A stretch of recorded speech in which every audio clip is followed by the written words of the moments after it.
Welcome back to tax साथी। आज की इस इनकम टैक्स रोज के वीडियो में हम लोग बात करने वाले हैं इनकम टैक्स ऑडिट के बारे में। इनकम टैक्स ऑडिट किसको करवानी है, किसको नहीं करवानी है, क्या लिमिट है, क्या है वो लिमिट 5 करोड़ की, 2 करोड़ की या फिर है 1 करोड़ की लिमिट, कौन से पर्सन पे एप्लीकेबल है, चाहे वो सेक्शन 44AB की हो, 44AD की हो, AE की हो या ADA की हो। तो ये सारी बातें, लिमिट्स, किसको करवानी है, किसको नहीं करवानी और क्या क्या इसमें ध्यान रखना है, क्या ड्यू डेट है, ये सारी बातें आज के इस वीडियो में हम डिस्कस करने वाले हैं। तो अगर आप भी जानना चाहते हैं ये सारी इंपॉर्टेंट बातों को तो आप इस वीडियो को पूरा देखिए, एंड तक देखिए, साथ में मैक्सिमम लोगों के साथ शेयर कीजिए क्योंकि ये वीडियो बहुत सारे लोगों का रिक्वेस्टेड वीडियो है। तो आशा है इस वीडियो से आपको मैं क्लियर कर दूंगी कि क्या क्या लिमिट है और कब आप पे टैक्स ऑडिट की एप्लीकेबिलिटी आएगी, कब करवानी है और कब नहीं करवानी। तो चलिए स्टार्ट करते हैं हमारे आज के इस वीडियो को। लेकिन वीडियो को स्टार्ट करने से पहले एक छोटी सी रिक्वेस्ट है कि अगर अभी तक आपने हमारे चैनल टैक्स साथी को सब्सक्राइब नहीं किया है तो उसे सब्सक्राइब कर लीजिए ताकि ऐसे ही लेटेस्ट वीडियो अपडेट आप सभी को मिलते रहें। साथ में आप सब जुड़ सकते हैं हमारी यूट्यूब चैनल की मेंबरशिप पे और ले सकते हैं अपनी स्पेसिफिक क्वेरीज का आंसर। और अगर आपने अभी तक टेलीग्राम चैनल को ज्वाइन नहीं किया तो उसे ज्वाइन कर लीजिए जिसका लिंक मैंने वीडियो के डिस्क्रिप्शन में दिया है। तो चलिए स्टार्ट करते हैं हमारे आज के इस वीडियो को। तो टैक्स ऑडिट की जब हम बात करते हैं तो सबसे पहले आता है सेक्शन 44AB जो कि बात करता है audit of accounts in case of certain person carrying on business and profession. तो यहाँ पे दोनों ही क्लास ऑफ पर्सन, चाहे वो बिजनेस क्लास है या प्रोफेशन क्लास है, दोनों ही पर्सन को यहाँ पे कवर कर लिए गए हैं। पॉइंट नंबर ए यहाँ पे कवर करता है बिजनेस क्लास पर्सन को, जो कि बताता है कि अगर आप कर रहे हैं कैरी अपना बिजनेस और आपकी सेल, टर्नओवर और gross receipt of business from business जो है वो आपकी एक्सीड करती है 1 करोड़ रुपीज से इन अ प्रीवियस ईयर, यानी कि कोई फाइनेंशियल ईयर के अंदर, तो आपको यहाँ पे ऑडिट करवाना कंपलसरी है। लेकिन इसके लिए एक नया प्रोविजन इंसर्ट किया गया जो कि आपका इफेक्टिव हो गया है 1 अप्रैल 2020 से, जो कि बोलता है अगर आप इस प्रोविजन को सेटिस्फाई करते हैं, इसकी दोनों कंडीशंस को सेटिस्फाई करेंगे तो आपकी 1 करोड़ की लिमिट जो है वो आपकी 5 करोड़ में हो जाएगी। तो पहले लिमिट आपकी बात करती है कि जो आपका एग्रीगेट है, ऑल अमाउंट जो आपने रिसीव किया है कैश के अंदर, तो वो आपकी सेल, टर्नओवर और ग्रॉस रिसीट का 5% तक होना चाहिए। दूसरी कंडीशन आपकी बात करती है जो पेमेंट्स आपने किए हैं आपके, चाहे वो कैश के एक्सपेंस हो या आपके बैंक के थ्रू या other mode other than cash के थ्रू, जो भी मोड है, उन टोटल एक्सपेंसेस का 5% तक अगर आपने कैश के अंदर एक्सपेंस किया है तो आपकी लिमिट जो है वो आपकी 1 करोड़ से बढ़ा के 5 करोड़ रुपीस यहाँ पे कर दी जाएगी। उसके बाद आता है पॉइंट नंबर बी जो कि बात करता है carrying on business, carrying on profession, यानी कि जो प्रोफेशन कैरी कर रहा है उनके लिए अगर उनकी ग्रॉस रिसीट है 50 लाख रुपए से ज्यादा इन ए फाइनेंशियल ईयर तो उनको ऑडिट करवाना कंपलसरी है। फिर बात आती है point number C. Point number C यहाँ पे बात करता है प्रिजम्पटिव टैक्सेशन के अंदर जो डिक्लेयर्ड प्रॉफिट है उससे कम अगर आप प्रॉफिट डिक्लेयर करते हैं, चाहे वो सेक्शन 44AE हो, 44BB हो या 44BBB हो, तो आपको यहाँ पे ऑडिट करवाना कंपलसरी है। अब बात आती है 44AE की। 44AE सेक्शन क्या बात करता है? वो बात करता है special provision for computing profits and gains in case of flying, hiring और लीजिंग गुड्स कैरियज। तो यहाँ पे गुड्स कैरिज को अगर आप फ्लाइंग कर रहे हैं, हायरिंग कर रहे हैं या लीजिंग पे दे रहे हैं तो यहाँ पे इस सेक्शन 44AE के अंदर आपकी कंप्यूटेशन कैसे होगी, कैसे आपका प्रॉफिट डिक्लेयर होगा, तो उस प्रॉफिट को यहाँ पे लिया जाएगा। लेकिन अगर आपको इस प्रॉफिट को नहीं लेना है, इसमें आपका फॉर एग्जाम्पल हम मानते हैं कि अगर आपका 5 लाख का प्रॉफिट आ रहा है और आपको दिखाना है 4 लाख का प्रॉफिट, तो आपको यहाँ पे ऑडिट करवाना कंपलसरी है। फिर हम चलते हैं 44BB पे। तो 44BB आपके सेक्शन बात करता है स्पेशल प्रोविजन है यहाँ पे computation of profits and gain in connection of business of exploration extractor of mineral oils. तो यहाँ पे मिनरल ऑयल्स के केस में अगर आप बिजनेस एक्सप्लोरेशन कर रहे हैं तो उसके केस में आपका प्रॉफिट कैसे कंप्यूट होगा वो सेक्शन 44BB के अंदर जो है इसमें स्पेशल प्रोविजन बताए गए हैं। तो यहाँ पे अगर आपको जानना है क्या स्पेशल प्रोविजन है, चाहे वो 44AE से रिलेटेड हो, 44BB से रिलेटेड हो या 44BBB से रिलेटेड हो, तो आप हमें वीडियो के कमेंट बॉक्स के अंदर कमेंट करके बताइए, मैं आप सभी के लिए वीडियो जरूर लेके आऊंगी। तो इस प्रोविजन के अकॉर्डिंग जो प्रॉफिट आता है, फॉर एग्जांपल हम यहाँ पे लेते हैं कि अगर आपका 10 लाख का प्रॉफिट आता है और आपको दिखाना है प्रॉफिट 10 लाख रुपए से कम, तो उसके लिए आपको 44AB के अकॉर्डिंग आपको ऑडिट करवाना यहाँ पे कंपलसरी है। अब हम बात करते हैं 44BBB की।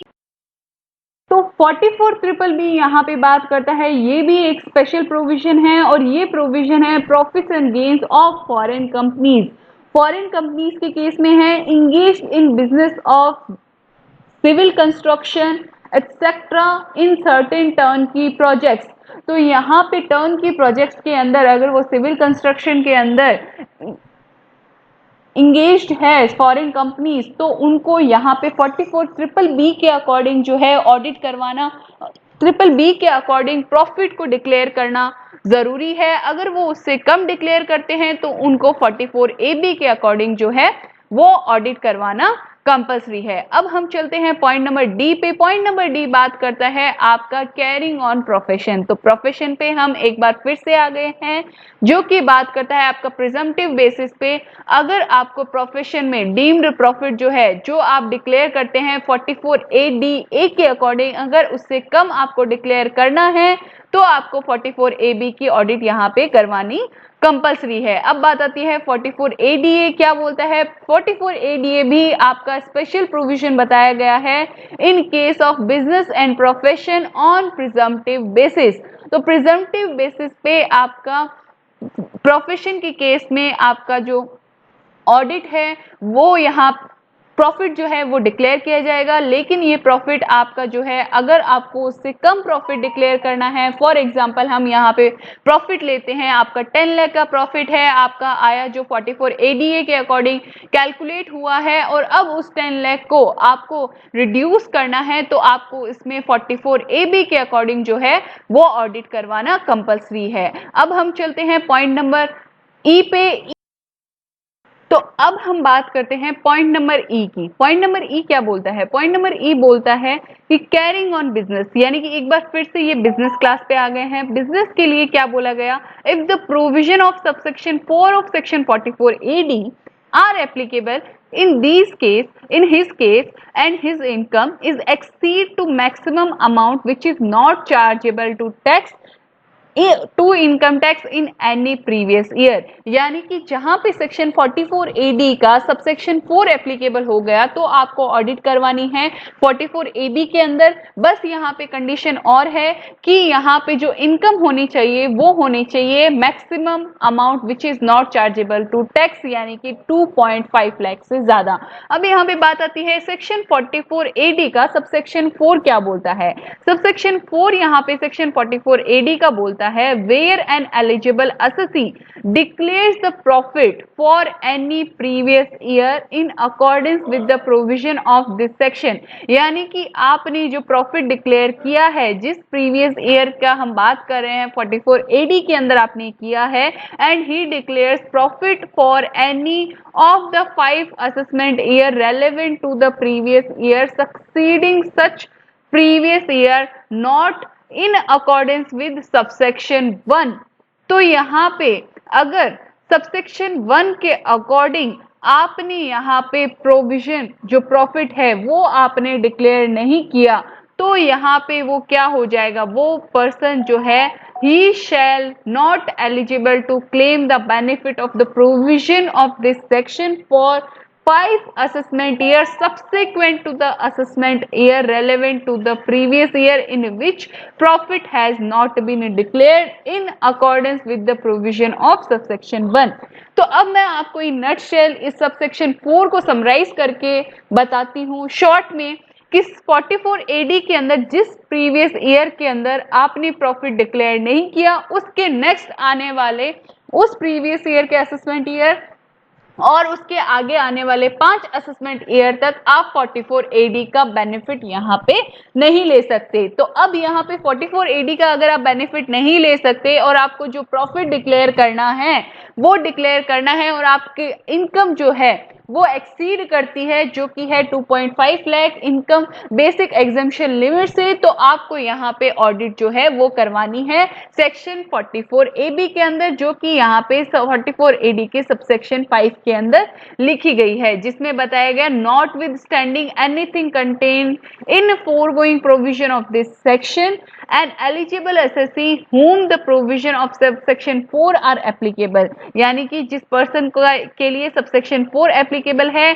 और जिसका टोटल इनकम जो है वो एक्सीड करता है maximum amount which is not chargeable to income tax, तो shall required to maintain books of accounts and other documents as required under section 44 AA and get them audited and furnish a report under section 44 AB। तो अब उसे 44 AB के अंदर जो है वो audit करवाना कंपल्सरी है। तो ये 5 केस है जहां पे आपको इनकम टैक्स के अंदर ऑडिट करवाना जो है वो कंपल्सरी है।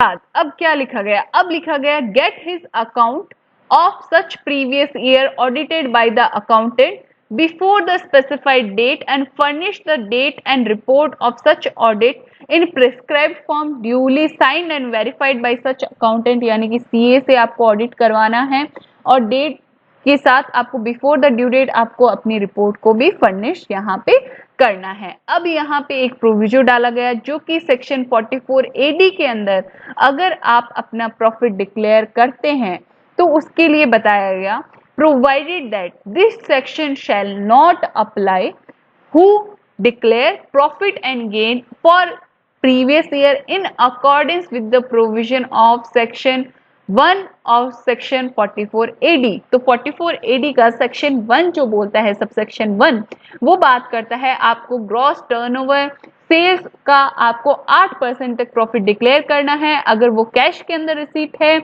और एक प्रोविजन के द्वारा यहाँ पे इस 8% की रेट को रिड्यूस करके 6% किया गया है अदर देन कैश रिसीट के लिए।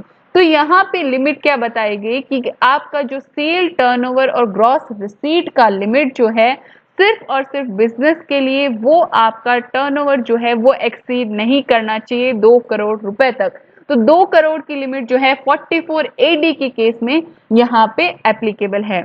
तो आशा है आपको इस वीडियो से क्लैरिटी मिल गई होगी। सारे सेक्शन चाहे वो 44 AE है, डबल बी है, ट्रिपल बी है, 44 ADA है या AD है या आपका सेक्शन 44 AB है, कब आपका 1 करोड़ का लिमिट एप्लीकेबल होगा, कब आपका 5 करोड़ का लिमिट एप्लीकेबल होगा और कब आपका 2 करोड़ का लिमिट यहाँ पे एप्लीकेबल होगा। अगर फिर भी आपको कोई भी क्वेरी रहती है, कमेंट रहता है तो वीडियो के कमेंट बॉक्स के अंदर कमेंट करके बता सकते हैं। आशा है आपको ये वीडियो पसंद आया है, इसे ज़्यादा से ज़्यादा लाइक करेंगे, शेयर करेंगे अपने और भी फ्रेंड्स फैमिली मेंबर्स के साथ, और अगर अभी तक आपने मेरे चैनल टेक साथी को सब्सक्राइब नहीं किया है तो उसे सब्सक्राइब करने के साथ साथ बेल आइकन को प्रेस कर दीजिए ताकि ऐसे ही लेटेस्ट वीडियो अपडेट आप सभी को मिल सके। आज के इस वीडियो में बस इतना ही, मिलते हैं ऐसे ही लेटेस्ट वीडियो अपडेट के साथ, तब तक के लिए कीप वॉचिंग, स्टे अपडेटेड। जय हिंद, जय भारत।